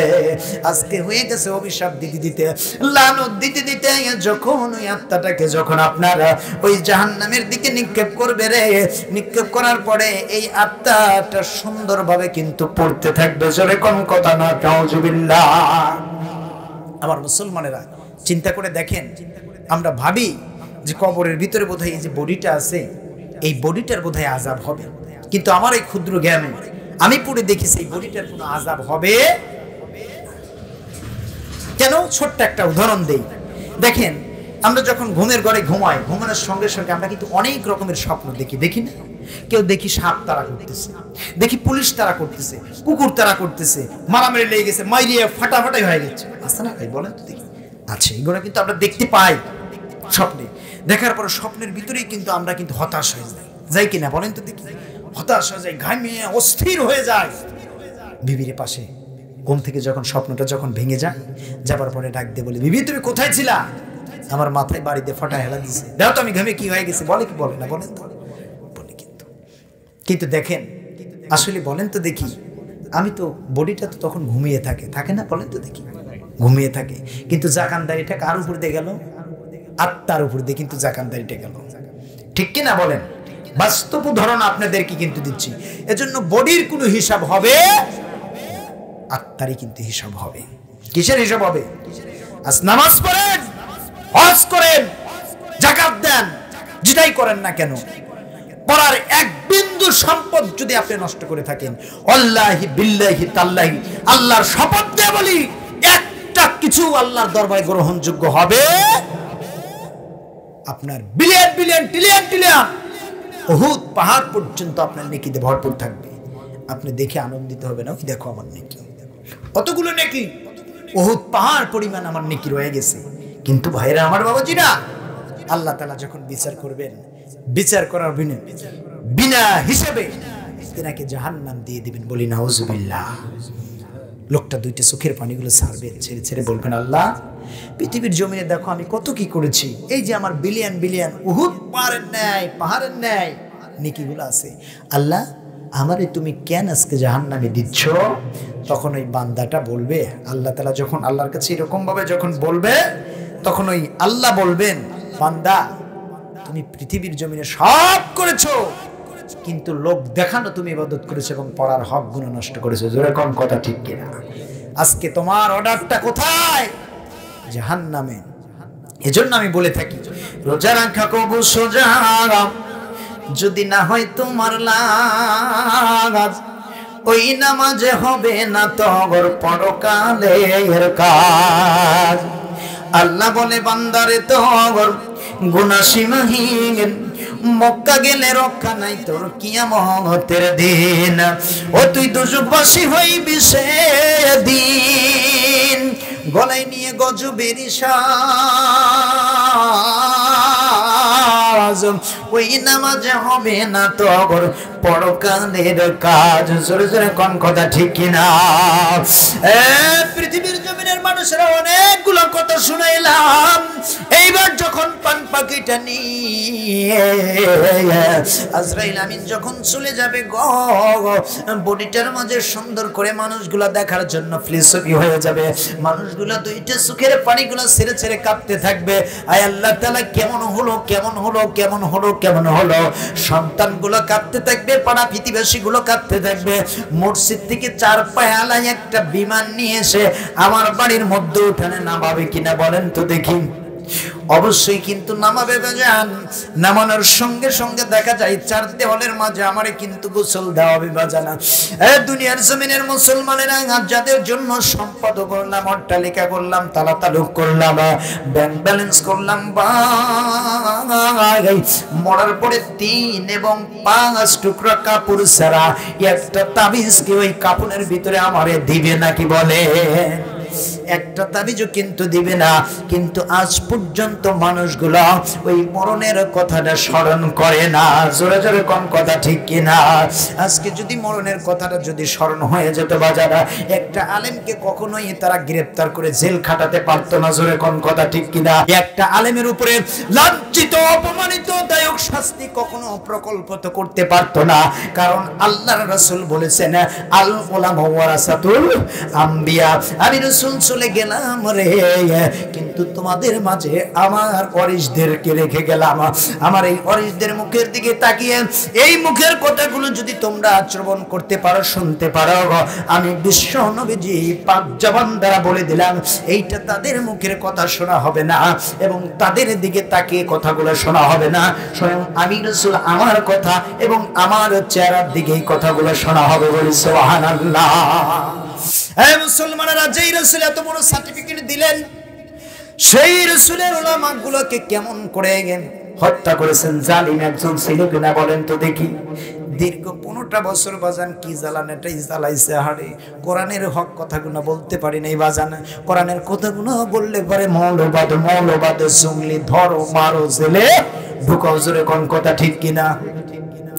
এ দুনিয়ার জমিনের মুসলমানেরা, যাকে দিয়ে গোটা বিশ্বে আজকে তাফসীর করা শিখেছে, যত বড় বড় আলেম আছে না কেন, যাকে কেন্দ্র করে তাফসীর করাটা শিখেছে, সেই আল্লামা দিলওয়ার হোসেন সাঈদীটা দেখেন, তার দিকে একটা দৃষ্টান্তমূলক আপনাদেরকে দিয়ে দেই। সেটা হলো, তিনি যখন কারাগারের মাঝে যখন ছিলেন বাজান, দেখেন জালিমেরা তেনাকে কেমন করে শহীদ করে দিয়েছে। একটু চিন্তা করে দেখেন, তিনি যখন কারারত অবস্থায় ছিলেন, এই কারারত অবস্থায় থাকার কারণে, কারাগারে থাকার কারণে একজন জালিমের দল যা বললেন, হুজুর আপনি যদি এই কাগজটারে যদি সই করে দেন, আপনি ভয়বিদ্ধ হয়ে গেছেন, আপনাকে মুক্ত দিয়ে দেওয়া হবে। আল্লামা দারুণ খুশি হয়ে গেছেন, যাহারে এতদিন বিনা কারণে এই জেলের মাঝে অবস্থান করতেছি, বিনা কারণে জেলের ভিতরে আমি আছি, সুতরাং একটাবারের জন্য মুক্তি হয়ে যাব, ছেলে মেয়ে আবার কোরআনের ময়দানে আমি ফিরে যাব। বেচারার অন্তরের ভিতরে এমন, কোরআনের পাখিটার অন্তরের ভিতরে এমন আকাঙ্ক্ষা ছিল বাজান। এ বাজান, তিনি কিন্তু দোয়ার সময় একটা দোয়া করেছে, আল্লাহ আমারে তুমি শাহাদাতের মওতটা দিয়ে দিও, শাহাদাতের মওতটা দিয়ে দিও। আল্লাহ তাআলা শাহাদাতের মওতটাই তার জন্য বাজেট করেছে। বলি সুবহানাল্লাহ। কেমন করে বাজেট করেছেন আসুন একটু কথা বলি বাজান। এ বন্ধুরে, কোরআনুল কিতাবুল্লাহর পাখিটা সুন্দর করে যখন বললেন, এই কাগজের মাঝে যদি একটাবারের জন্য যদি সই করে দেন, মানে ওই কাগজের ভিতরে লেখা ছিল যে আমি নিজেই দারুণ অসুস্থ, কিন্তু আল্লাহ তাআলার কসম করে বলি, আল্লামা দিলওয়ার হোসেন সাঈদী সাহেব কখনো অসুস্থ ছিলেন না। বন্ধুগণ আমার ভাইরা, তেনাকে যখন কাগজটাতে সই করে নিয়ে যায়, ওই যখন তেনাকে যখন জেলখানা থেকে যখন বাহির করা হয়, আহারে জালেম কতগুলো মানুষকে কষ্ট দিয়েছে বাজান। আয়না ঘর চেনেন নাকি বাজান? আমি ছিলাম, এদিকে গিয়েছি, এদিকে হয়েছে, মানে যাইতে পারে নাই, ঘা লেগেছে। এমন সময় দেখা যায় দুইটা হাতে বেরি লাগে গো, দেখা যায় উল্টে পাইলে এরকম ভাবে 11 ঘন্টা রেখে দিচ্ছে। চিন্তা করে দেখেন তাইলে এ দুনিয়ার জমিনের মানুষেরা একজন আলেমকে কত কষ্ট দিয়েছে বাজান, একটু চিন্তা করে দেখেন। আল্লামা দিলওয়ার হোসেন সাঈদী যখন কাগজটাতে যখন সই করে দিলেন, সই করে দেওয়ার পর জেলখানা থেকে যখন তেনাকে যখন বাহির করে নিয়ে আসা হলো, বাহির করে নিয়ে আসার পর সুন্দর করে তাকে যখন হাসপাতালের দিকে যখন নিয়ে যায়, আপনারা দেখতে পারবেন ফেসবুকের মাঝে, সোশ্যাল মিডিয়াতে এখনো তিনি যে একটা মুস্কি হাসি দিয়েছেন, ওটা হলো সুস্থ সবল মস্তিষ্ক মানুষের হাসি। যেরকম কথা ঠিক কিনা? এত সুন্দরভাবে হাসি দিয়েছে, মনে হচ্ছে যে জান্নাতি একজন মেহমান, কত সুন্দরভাবে হাসিটা দিয়েছেন বাজারা। আমি যখন এই ছবিটা যখন বাইরে প্রকাশ করেছি, ছবিটা যখন দেখেছি, দেখার সঙ্গে সঙ্গে আমার মনের ভিতরে একটাই কল্পনা জল্পনা হয়ে গেছে যে এই মানুষটা কখনোই অসুস্থ হতে পারে না। আমার দুনিয়ার জমিনের মুসলমানের একটু গভীর মনোযোগ দিয়ে দেন। তিনি যখন হাসপাতালের বেডের উপরে যখন বসা ছিল, বসার পরে তিনি বারবার একটাই কথা বলেছে, আমাকে কেন হাসপাতালে নিয়ে আসা হলো? আমি তো অসুস্থ না, কেন তোমরা আমারে হাসপাতালের দিকে নিয়ে এসেছো? তোমরা বললে আমারে মুক্তি করে দিবা। আমার মনের ভিতরে একটাই আকাঙ্ক্ষা ছিল, একটাই দাবি ছিল, আবার আমি কোরআনের ময়দানে মানুষদের মাঝে দ্বীনের দাওয়াতটা দাঁড়ে দাঁড়ে মানুষদের কাছে পৌঁছে দেব। এই মুসলমানেরা দেখেন, আল্লামা আব্দুল হোসেন সাঈদীটা যে কথাগুলো তিনি বহু পূর্বে বলে গিয়েছিলেন, আজকে এই বাংলার জমিনে সে কথাগুলো বাস্তবে কিন্তু রূপ নিয়েছে। যেরকম কথা ঠিক কিনা? আল্লাহ পাক রব্বুল আলামিন এই যে কালামুল্লাহ শরীফের কোরআনের পাখিটাকে এত কষ্ট দিয়েছে, এত আঘাত করেছে, তথাপি তিনি একটা বারের জন্য কি ধৈর্য হারা হয়েছে নাকি? ধৈর্য হারা হয়েছে নাকি? আমার আলোচনা কি আপনারা বুঝতেছেন? নবী আমার নূরেরই পুতল, মারহাবা বলেন, জোরে বলেন মারহাবা। হাউস করে নামটা রাখলেন আমার আল্লাহ হাবিবে রাসূল, নবী আমার আখেরি রাসূল, সোহাগ করে নামটা রাখলেন আমার আল্লাহ মুহাম্মদ রাসূল। ওই নবীর বল বুঝিলে, ওই নবীর সন্তাসী বললে তোমার থাকবে না ঈমান। উম্মত বিনে কে বুঝিবে আমার মায়ার নবীর শান? জোরে জোরে কোন মারহাবা। এই পৃথিবীর জমিনের মানুষেরা, বলতেছিলাম আল্লামা আব্দুল হোসেন সাঈদীকে যখন হাসপাতালের বেডে নিয়ে গিয়েছে, তিনি বারবার বলেছে, শোনো ভাই, আমারে কেন হাসপাতালের ভিতরে নিলা? আমি তো অসুস্থ না, কেন তোমরা আমারে হাসপাতালের বেডে নিয়ে আসলা? এমন সময় একটা ফোন রেকর্ড হয়েছে, একটা গোপন ভিডিও হয়ে গেছে। ওখানে যিনি নার্স ছিলেন, নার্সটার সামনে ওই ফোনের মাঝে আপনার রেকর্ডটা ভাইরাল হয়ে গেছে। ফিসফিস করে বলতেছে যে আপনার ওই ইংলিশের ভিতরে একটা পয়জন মিশানো হোক, তার মানে বিষ মিশানো হোক। আল্লাহর ওলি যে শহীদ হয়ে গেছে বাজান, তার বাস্তব প্রমাণ, বাস্তব কথাগুলো আপনাদেরকে একটু শোনায়া দিচ্ছি বাজান। কারণ সারা জীবন তিনি কোরআনের কথাটা বলেছে বাজান। হাজার হাজার মানুষ, বিধর্মী মানুষগুলো এই কোরআনের দাওয়াতে মুসলমান হয়ে গেছে বাজান। সেই মানুষটাও দোয়া করেছিল, আল্লাহ আমাকে যেন তুমি শাহাদাতের মওতটা তুমি দাও। আল্লাহ তাআলা রব্বুল আলামিন দিয়েছে, তার ধীরে ধীরে বাস্তব কথাগুলো বলতেছে। এই পৃথিবীর জমিনের মানুষেরা, এমন সময় ওই যে গোপন ফোনের মাঝে আপনার যে ভিডিও কিটো ধারণকৃত সুন্দর করে বলতেছে, এই সিরিঞ্জের মাঝে আপনার ওই বিষটুকু মিশিয়ে দেন। এমন সময় দেখা যায় রে, ওই বিষটা যখনই আল্লামার শরীরের মাঝে যখন পুশ করেছে বাজান, সাথে সাথে তেনার জ্ঞানটা হারিয়ে ফেলেছে। চিন্তা করে দেখেন, হাসপাতালের বেডে থেকে পৃথিবীর জমিনের মানুষেরা এমন ভাবে তিনি মুস্কি হাসি দিয়েছিলেন, ওটা হলো সুস্থ সবল মস্তিষ্কের মানুষের হাসি গো। এত সুন্দরভাবে তিনি হেসেছেন, কারণ আল্লাহ তাআলা রব্বুল আলামিন বলেছিলেন, ইন্নাল্লাহু মা'আস সাবিরিন, বান্দারা তোমরা ধৈর্য ধরো, তোমরা ধৈর্য ধরলে এই জমিনে আল্লাহর দ্বীনটা কায়েম হয়ে যাবে। যেরকম কথা ঠিক কিনা? এই মুসলমানের দলেরা চিন্তা করে দেখেন, তেনাকে যখন শহীদ করা হলো, এত সুন্দর চেহারাটা তেনার আসলো গো বাজান। কত সুন্দর চেহারাটা তেনার আসছে, আপনারা দেখেন নাই নাকি? বলেন তো দেখি। কত জায়গা থেকে তেনার জানা যায়, কিন্তু যেতে দেওয়া হয় না। জালিমটা তেনার জানাজার মাঝে যেতে দেওয়া হয় না। মানুষেরা গায়েবী জানাজা করছে, পুরো বিশ্ব থেকে তেনার জন্য জানাজায় শামিল হয়েছে, গায়েবী জানাজাটা করেছে। আল্লাহর কসম করে বলি গো, আমরা নিঃসন্দেহে সাক্ষী দিতে পারি, এই আল্লাহর ওলিটা জান্নাতের পাখি হয়ে জান্নাতের ভিতরে ঘুরে বেড়াচ্ছে। যেরকম কথা ঠিক কিনা? এই মুসলমানেরা বলতেছিলাম, পৃথিবীর জমিন থেকে এই যে আলেমদেরকে জুলুম করলা, অত্যাচার করলা, জেল খাটাইলা, এরপরে দেখা যায় আপনার ফাঁসির মঞ্চে পর্যন্ত নিয়ে গেলা। দেখো বাবা, তুমি যখন মারা গেলা, মারা যাওয়ার সঙ্গে সঙ্গে যাদের জন্য ধন সম্পত্তি, টাকা পয়সা, মানিক মুক্তা করলা, এই মানুষগুলো একটা বারের জন্য রে তোমার ডাকে কিন্তু সাড়া দিল না। আরে কিতাবের ভিতরে লিখতেছে, ওই মানুষটাকে জানাজাটা শেষ করে যখন কবরের জমিনের মাঝে যখন নিয়ে যাওয়া হয় রে, কবরের মাঝে নিয়ে যাবার সঙ্গে সঙ্গে আপনার দেখা যাচ্ছে এই বুকের উপর